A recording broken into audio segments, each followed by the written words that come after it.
இன்று நாம் பார்க்க வேண்டிய தலைப்பு VTE house fly.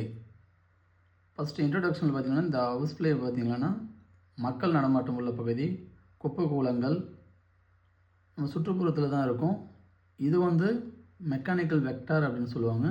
So mosquito பார்த்திங்கன்னா பயாலஜிக்கல் வெக்டார், VTE பார்த்திங்கன்னா மெக்கானிக்கல் வெக்டார் அப்படின்வாங்க. தன்னோட உடம்புக்கு மேலேயோ கால் பகுதி ரெக்க பகுதியில் பார்த்திங்கன்னா அந்த நோயை பரப்பக்கூடிய அந்த சிஸ்ட்டுகள், முட்டைகள் அப்படின்னு சொல்லுவோம்ல, ஸோ அந்த முட்டைகளை ஒட்டி கொண்டு பாதிக்கப்பட்ட மலங்கள், அந்த மலங்களுக்கு வெளிப்புறத்தில் கழிச்சிருப்பாங்க. அது மேலே அந்த ஈக்கள் முழிச்சு அங்கேருந்து என்ன பண்ணோன்னா எடுத்துகிட்டு நம்ம உணவு பண்டங்கள் மீது உட்காரும்போது அந்த கால் பகுதியிலோ இல்லை ரெக்க பகுதியிலோ இருந்த அந்த முட்டைகளோ இல்லை சிஸ்ட்டுகள் என்ன பண்ணோம் அப்படின்னா அந்த உணவுகள் மூலிமா நமக்கு ஸ்ப்ரெட் ஆகும்.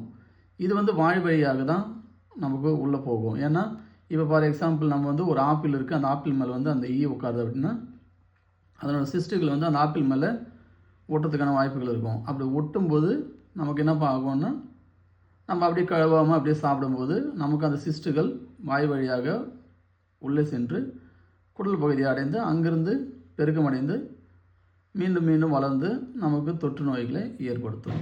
இப்போ VTEயில் பார்த்தீங்கன்னா ஃபஸ்ட்டு VTE பார்த்தீங்கன்னா சயின்டிஃபிக் நேம் பார்த்தீங்கன்னா மஸ்கா டொமஸ்டிகா.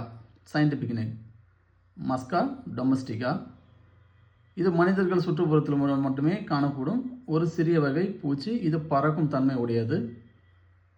வகைப்பாடு பார்த்திங்கன்னா அனிமாலியா குரூப்பை சேர்ந்தது. தொகுதி பார்த்திங்கன்னா அலிமானியா குரூப்பு. துணை தொகுதி பார்த்திங்கன்னா ஆத்ரோபோடா. வரிசை பார்த்திங்கன்னா இன்செக்டா.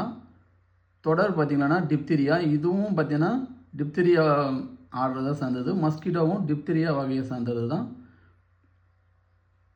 அதுக்கப்புறம் பார்த்திங்கன்னா ஜீனஸ், அந்த ஸ்பீசிஸ் நேம் பார்த்திங்கன்னா சயின்டிஃபிக் நேம் பார்த்திங்கன்னா இதனோட இது பார்த்திங்கன்னா மஸ்கா டொமஸ்டிகா. அடுத்தது பார்த்திங்கன்னா மார்பாலஜி, ரொம்ப ரொம்ப முக்கியம். மார்பாலஜி உடல் பார்த்திங்கன்னா 3 பகுதிகளாக பிரிக்கப்பட்டுள்ளது. தலை, மார்பு, வயிறு. சரியா? மஸ்கிட்டோவிலும் அதே மாதிரி தான் தலை, மார்பு, வயிறு பகுதி இருக்கும். தலை பார்த்திங்கன்னா பெரிய கூட்டுக்கண்கள், 2 கூட்டுக்கண்கள் இருக்குன்றோம். அது இங்கிலீஷில் பார்த்திங்கன்னா காம்பவுண்ட் ஐ. அதுக்கப்புறம் பார்த்திங்கன்னா வாய் பாகம் பார்த்திங்கன்னா உறிஞ்சும் வகையிலானது. Sponging type of mouth parts. Sponging அப்படின்னா என்னென்னா உரியுது ரத்தம். அந்த பார்த்திங்கன்னா நம்மளோட இது இப்போ பழத்தை மல்லியோ இல்லைன்னா வேறு எதனா ஒரு இருக்கும்போது பார்த்திங்கன்னா அது மேலே தொலையிட்டு உறிஞ்சி சாப்பிடும். மார்பு பார்த்திங்கன்னா 3 ஜோடி கால்கள் மற்றும் 1 ஜோடி சிறகுகள் உள்ளது. 3 ஜோடி கால்கள் அப்படின்னா 6 கால்கள். ஸோ இதெல்லாமே பார்த்திங்கன்னா 6 கால்கள் அப்படின்வாங்க. மஸ்கிட்டோவும் 6 கால்கள் தான்.